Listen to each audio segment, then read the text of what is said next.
Hi, welcome to West Coast Weekly. I'm your host, Lisa Lockwood. On today's show, you'll be hearing from Dr. Kimberly Stearns, who's a clinical psychologist, an expert matchmaker, and relationship consultant. If you're single, you're going to want to watch. Next, we have Italian chef Bruno Serrato, who worked his way from busboy to owner of the famed Anaheim White House restaurant. We'll be hearing about his humanitarian nonprofit, Katerina's Club, named after his mother, that feeds children, which has earned international publicity, including being named a CNN hero. He's been knighted by the Italian government and received a papal blessing from Pope Francis. And finally, at the end of the show, we'll have Aldana Luis Fernandez, U.S. Air Force veteran and CEO of her own business that does corporate workshops and keynotes on negotiating and leadership. Aldana's written several books, Think Like a Negotiator, and is the co-author of Heart of a Military Woman. This is West Coast Weekly with motivational speaker, Desert Storm veteran, and author Lisa Lockwood. First up, I'm excited to say, matchmaker Dr. Kimberly Stearns. Welcome to the show. Thank you so much. I love the topic of matchmaking. There's television shows now with matchmaking. We have The Bachelor, which is popular, Millionaire Matchmaker, the list goes on and on. And I'm even single, and I've been matchmaked before. Didn't have a lot of success with that. But I value somebody that has the skill that you have, because as a clinical psychologist, tell me how that carries over into matchmaking. Well, I take things to a deeper level. So I look at a person and not just a superficial list of attributes that may or may not be compatible with the other person, but I delve deeper into the person's psyche and figure out what their dynamics are, and in particular, what their relationship patterns are. So we all have some dysfunctional relationship patterns. Most of us, it's just part of the human condition. We enter into relationships that are not necessarily good for us, and often it becomes a pattern. And sometimes we lack insight into that. And once I can help identify what those patterns are, I can help people break free from dysfunctional relationship patterns and find that perfect match. So it just takes it to a deeper level. Yes. Yeah. That's a level not everybody obviously is doing. You know, let me go online and fill out a questionnaire, but they're not asking the things that are going to help them break a pattern in their lives. Or they may not have insight into it. It takes an expert to kind of understand what a person's dynamics are. Right. Yeah. So a lot of times people will say, you know what? Women tend to attract somebody that's like their father, good or bad. Would you say that there's validity to that? I think that people's behavior in romantic relationships certainly is impacted by childhood, and our parents certainly do play a role in that for both men and women. So I think both genders definitely have issues with, you know, their childhood, and it certainly plays into how their romantic life unfolds. Right. So even as a boy, like you said, they look at, was there dysfunction? Do they want somebody that's like they loved and adored their mother? You know, there is merit to that. So if the man was raised to really respect and adore his mother and treat her beautifully, there's a much stronger likelihood that he will actually employ those same behaviors with his future mate. Yeah. So yeah, there's something to be said for that. And that's not anything that once a man is an adult, it's not like you can go back in time and try to teach and instill those values, and that's where you come in. Well, people are capable of change. Right. Sometimes they lack insight into their behaviors that don't serve them, and that's where I come into play to help them highlight in a gentle and supportive way some of the things they might change up so that they can have better success in their romantic life. Do you generally start with do you go into the pattern first of the last relationship, or do you delve into their youth to try and find out? I do a little bit of both, and I like to hear from them what they think their own patterns are in relationships, and I can, and that's very, very helpful. And then actually, as I'm working with them and setting them up with people, and I get feedback from their dates, that also really helps me, because people will talk a good game often, and they won't come out with some of the less desirable behaviors that I really need to know about that could be sabotaging their dating life. Right. So that's definitely happens. Like, they can come across as cold and aloof or be ungentlemanly, and when the woman points that out to me, I can kind of gently present that to them and say, hey, you may not realize you're doing this, but this is the effect your behavior has. You're alienating potential wonderful dates because you're not being perhaps polite enough or attentive enough. Ah, that's interesting. And women do similar things too that I have to point out to the women. They're unreliable.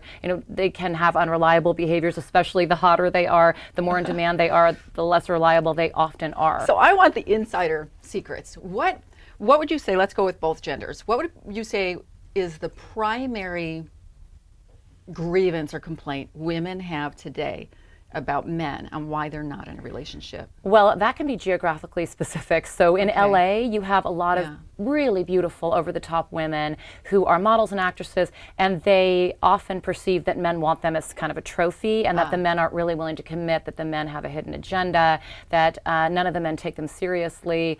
But the men actually struggle too, because they feel they have a totally different perspective, and they feel that the women are flaky and unreliable.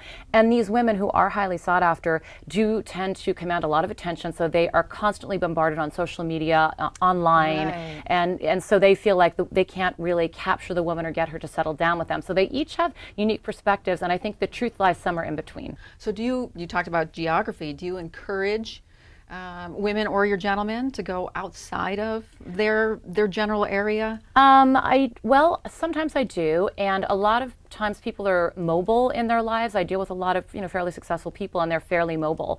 So I do have a lot of Bay Area clients, San Francisco Bay Area, and often they want the look of the women in LA, but they kind of have to be a little more mobile about it. So in the initial phase of dating, they'll have to kind of fly the woman up, or they fly down, this type of thing. Right. And sometimes the women really like the Bay Area guys because they perceive them to be a little more commitment oriented. Whether or not that's true is, I'm not certain, but there is that perception. What would you say the law of attraction, something that I absolutely love, how does that help in the dating world? It really helps because everyone tends to get a little bit jaded and negative if they've been single for a while. Right. So they tend to get really focused on what they don't want in a mate. The last boyfriend who was a jerk, the last girlfriend who wouldn't commit to them, whatever it is. They get so focused on the negative, that's what they continue to attract. Right. So they end up replicating these relationships over and over and over again. Initially, it may look like that person's different, but then they see the same patterns once they're in the relationship for a little while. So I encourage people, with a combination of law of attraction and kind of cognitive behavioral therapy, to change their thinking. So to go from pessimist to optimist, to focus on, blessing and being grateful for their previous relationships, the good components and the bad components. Nice. Because the bad components helps you to isolate what you really want in a relationship. Sure. And the good should be celebrated, because when you stay in a positive mindset and you're grateful, you're much more likely to attract the kind of person that you really, are going to be happy with. And I could see that you are definitely one of those people.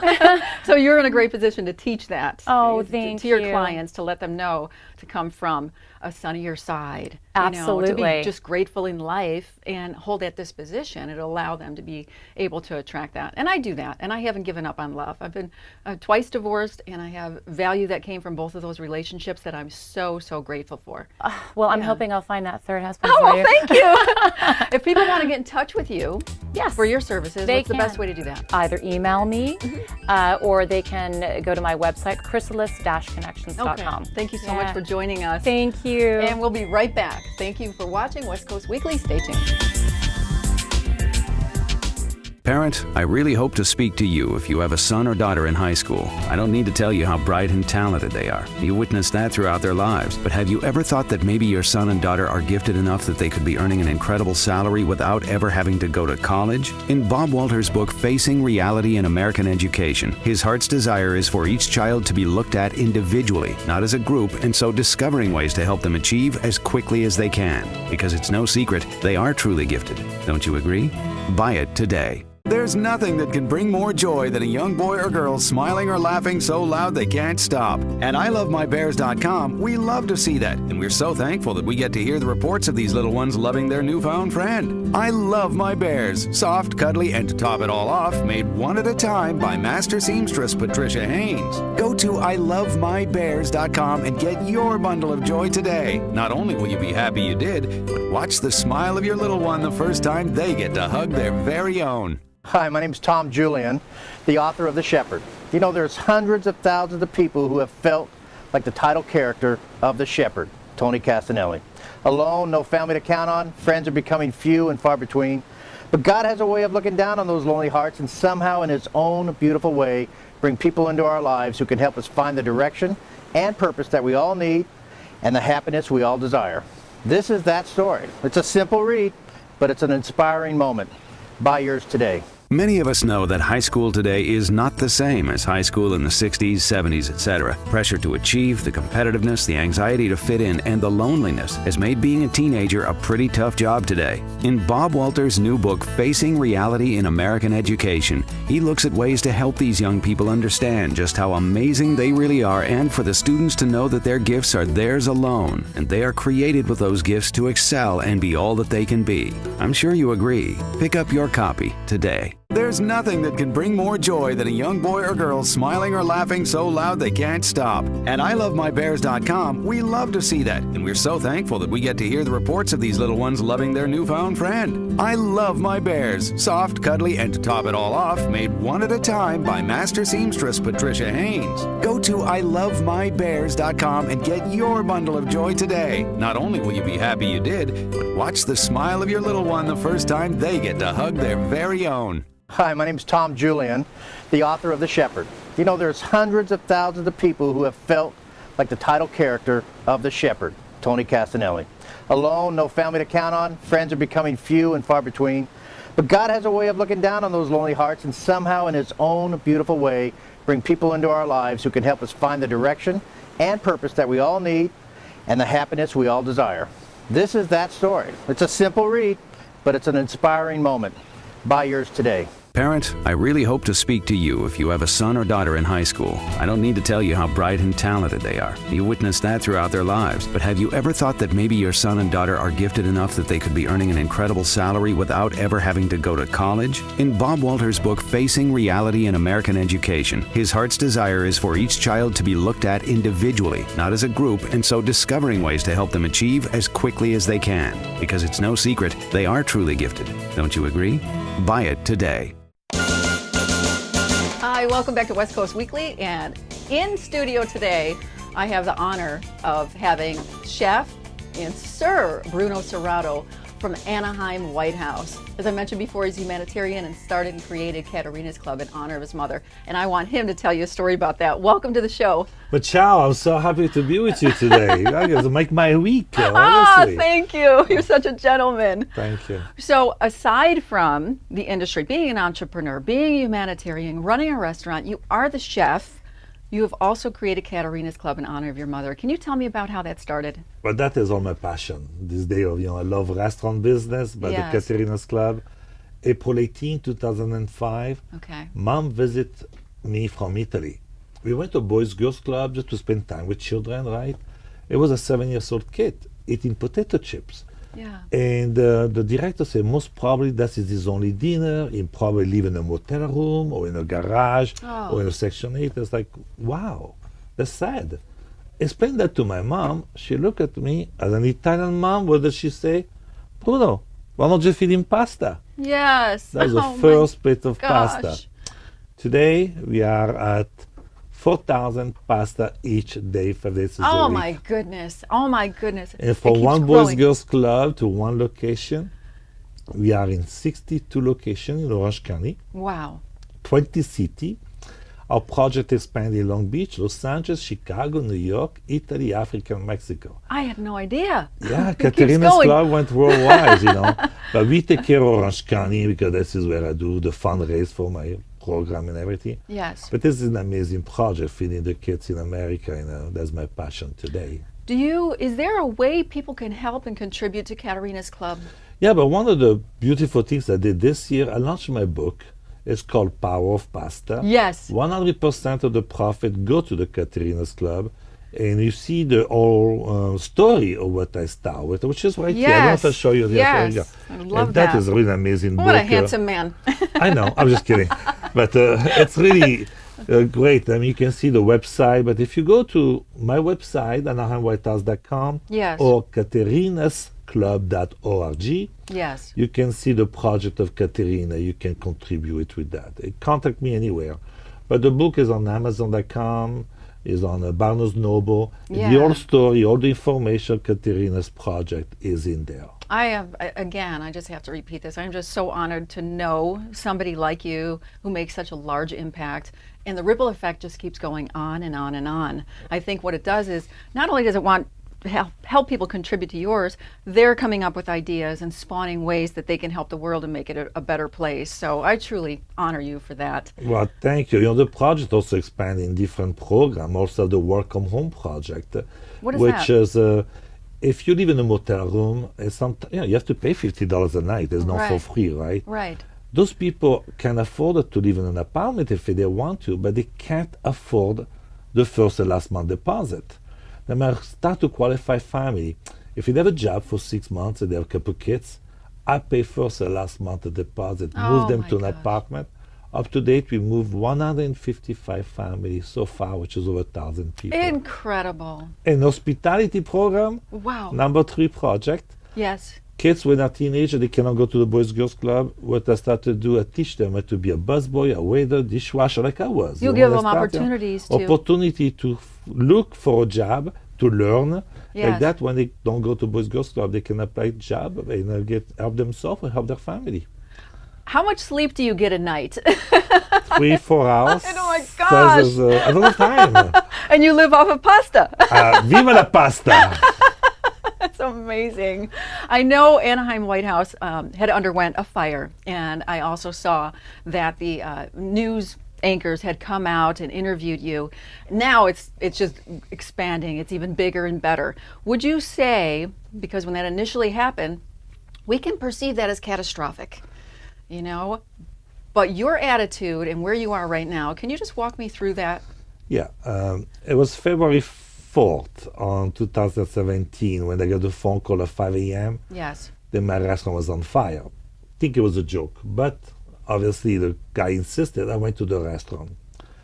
By 6 a.m. I was there and see everything destroyed what I created 30 years, right? Wow. I was crying my heart off, desperate. But something magic happened. After an hour of the fire, when I see I completely lost everything, I received a phone call. I said, Bruno, you need a kitchen. I said, yes, I need a kitchen for the kids. That was the best medication ever. Oh my gosh. On Monday, the next day, I was able to go in a kitchen to a facility to cook pasta for the kids. Oh, you're giving me goosebumps right now. I did not lost a day. No. Now, with feeding the children. Feeding the children. That was the best thing to me. Right now, April 10th is supposed to be the official reopening day. Yes. It's going to be stunning, gorgeous. You know, the White House is an historical landmark. Yes. But the day is not open to the public. My first customer is going to be the children. Oh, God April bless 10th, you. they're the first ones going to come. And on the 11 on is a customer. But because that famous fire day on April 4th, on February 4th, the little kid told me, Chef Bruno, are you sad? I said, yes. Chef Bruno, did you cry? I say, yes. Is there anything I can do? I say, yes. I say, you just make me smile. Oh. That means you'll be the first one. Then when I reopen, you get to come for dinner. Oh my gosh. And it's going to be a couple weeks from now. What a beautiful heart you have. And I know a lot of that comes from your Katerina. upbringing, your Mama's beautiful Katerina. mom who's watching down on you right now with the She biggest is. smile ever. I know She you is. even have a prominent place for your mother. Don't you have her photo or a painting? The first item that I bring back to the restaurant last month, because now we are on the final touch, it was a picture. Yes. It was just like, you belong here at the front entrance. You bet. And it will be there from everybody come to see it. Let me talk about it. You know, it was catastrophic then, Yes. but it was a blessing tomorrow. I mean, always look around. There's always somebody who's in a worse situation than you. I'm grateful. I'm grateful that you're here. I'm grateful that you're in California, that I get to enjoy your restaurant. I encourage other people to come and see you and meet you and obviously contribute to the Power of Pasta and Katerina's Club. Thank you so much for Thank you, joining us Lisa. today. Thank you so much I for wish being- nothing but tremendous, continued, beautiful humanitarian work and success. Thank you. Thank you. And we'll be right back with more. Stay tuned. Parent, I really hope to speak to you if you have a son or daughter in high school. I don't need to tell you how bright and talented they are. You witness that throughout their lives. But have you ever thought that maybe your son and daughter are gifted enough that they could be earning an incredible salary without ever having to go to college? In Bob Walter's book, Facing Reality in American Education, his heart's desire is for each child to be looked at individually, not as a group, and so discovering ways to help them achieve as quickly as they can. Because it's no secret, they are truly gifted. Don't you agree? Buy it today. There's nothing that can bring more joy than a young boy or girl smiling or laughing so loud they can't stop. At ilovemybears.com, we love to see that, and we're so thankful that we get to hear the reports of these little ones loving their newfound friend. I love my bears, soft, cuddly, and to top it all off, made one at a time by master seamstress Patricia Haynes. Go to ilovemybears.com and get your bundle of joy today. Not only will you be happy you did, but watch the smile of your little one the first time they get to hug their very own. Hi, my name is Tom Julian, the author of The Shepherd. You know, there's hundreds of thousands of people who have felt like the title character of The Shepherd, Tony Castanelli. Alone, no family to count on, friends are becoming few and far between. But God has a way of looking down on those lonely hearts and somehow in His own beautiful way bring people into our lives who can help us find the direction and purpose that we all need and the happiness we all desire. This is that story. It's a simple read, but it's an inspiring moment. Buy yours today. Many of us know that high school today is not the same as high school in the 60s, 70s, etc. Pressure to achieve, the competitiveness, the anxiety to fit in, and the loneliness has made being a teenager a pretty tough job today. In Bob Walter's new book, Facing Reality in American Education, he looks at ways to help these young people understand just how amazing they really are and for the students to know that their gifts are theirs alone and they are created with those gifts to excel and be all that they can be. I'm sure you agree. Pick up your copy today. There's nothing that can bring more joy than a young boy or girl smiling or laughing so loud they can't stop. At ilovemybears.com, we love to see that, and we're so thankful that we get to hear the reports of these little ones loving their newfound friend. I love my bears, soft, cuddly, and to top it all off, made one at a time by master seamstress Patricia Haynes. Go to ilovemybears.com and get your bundle of joy today. Not only will you be happy you did, but watch the smile of your little one the first time they get to hug their very own. Hi, my name is Tom Julian, the author of The Shepherd. You know, there's hundreds of thousands of people who have felt like the title character of The Shepherd, Tony Castanelli. Alone, no family to count on, friends are becoming few and far between.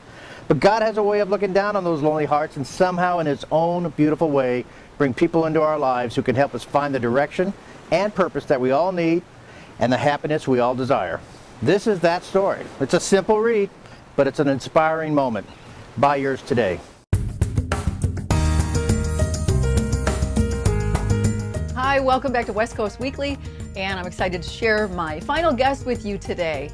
Military U.S. Air Force veteran turned leading edge negotiation expert, leadership trainer who runs workshops across the nation, speaker, and author of multiple books. Welcome to the show, Aldana. Thanks, so grateful to be here. You're such a young lady, retired from the military, started a whole new career, and it's my understanding you've been, at least for the last decade, been doing what you're doing now. Tell me about that transition. Yeah, well, I retired from the military in 2003 as a master sergeant, and I was in the contracting career field. I was a contracts manager and negotiator, and I was working for defense contractors in that contracts negotiation position. I started speaking on behalf of a nonprofit and found out I really enjoyed it. We were going into shelters helping women in crisis, and and I found that I really liked speaking and got with a coach and started training on my expertise in negotiation. What were the best life lessons that you can share with our audience about your military career? The Air Force for me was just enough discipline. I came from a pretty rough upbringing, alcoholic parents. Mother died of alcoholism when I was 12. Father basically checked out. Took off when I was 18, said, well, you got it, go figure it out. Yeah. And I joined the military. I never had any discipline because my father, after my mother died, just checked out of life. Yes. And joining the Air Force gave me just enough discipline to apply myself and really succeed. And then I got in a career field that I really enjoyed and learned a great skill. So I got leadership and I got confidence and I got the ability to do something and learn something that I could then use when I retired. Tell me, what was the catalyst for you to finally write Think Like a Negotiator? You had been doing it now your whole Air Force career and then also on the outside as a private contractor. What was the catalyst for saying, I want to write and share my tips? Well, I've done a lot of consulting. I've written letters for people and helped people get a lot of money back. And I just do that. It's simple for me. And people were like, you should be teaching this. You should be teaching this. Right. And I thought, who wants to learn this? It's so simple to me. And we take that for granted when we know something so well that somebody else really needs to learn it. And I started finding out that many people are fearful of negotiation. They feel it's confrontational. So I wrote a simple book to have strategies, whether it's a multi-million-dollar deal, how to get your kids to do their homework, or where to meet for dinner. I think the audience is going to like that. It's not just about contracts. It's about your entire life. How do you negotiate in order to get the thing that you want?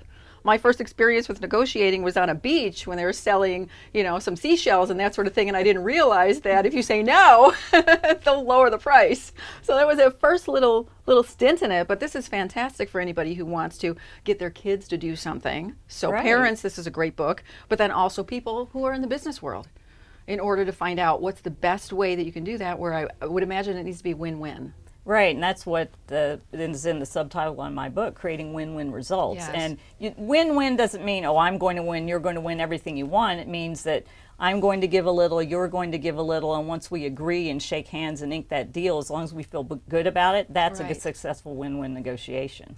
I know companies hire you to come and speak, and you give workshops and that sort of thing with teaching people the skills of negotiation, along with other things as well. It's not just negotiation, it's leadership, building a sense of camaraderie and that sort of thing. Is that right? Right, and one of the first strategies I talk about is owning your power. That's getting the confidence you need to either negotiate, ask for exactly what you want, figure out what you want to do in life. And negotiation, people hear that word and they think, oh gosh, I don't do that.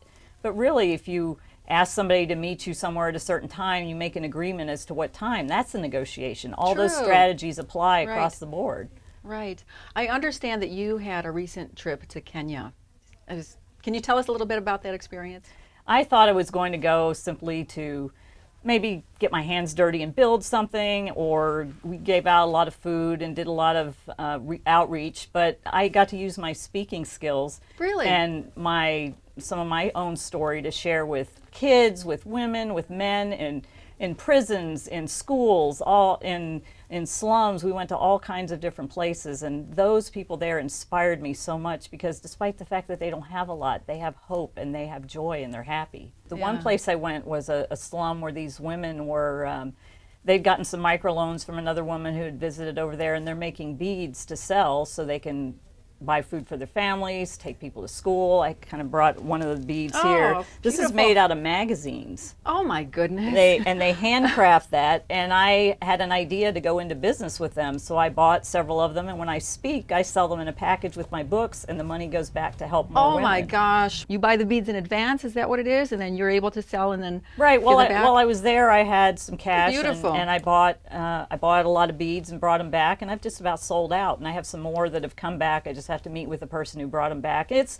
very grassroots. I'm figuring out how it's going to work, but I think so far I've blessed about 15, 16 women, helping them feed their families, send their kids to school. School's not free over there, so they have to pay a fee to go to school. So it's helping them, and it's helping other women here be able to bless them. And I'm sure there's probably more that you're going to do. It's probably not your last trip to Kenya. Now I'm going back in July, and I'm also starting a Toastmasters club over there. Oh, fantastic. Yeah, so that's another way to build self-esteem and allow them to step into their own. Yes. Their own. Gosh, it's wonderful. If people want to get in touch with you or find your book, what's the best way for them to reach out to you for your services? EldonnaLewisFernandez.com is my website, and connect with me there. And also I'm on Facebook, Instagram, Twitter. Thank you for your service, and thank you for joining us today and sharing all of these wonderful things that you're doing with your life and the way that you give back. Thank you, Eldonna. And that's the end of our show today. See you next week. I'm your host, Lisa Lockwood.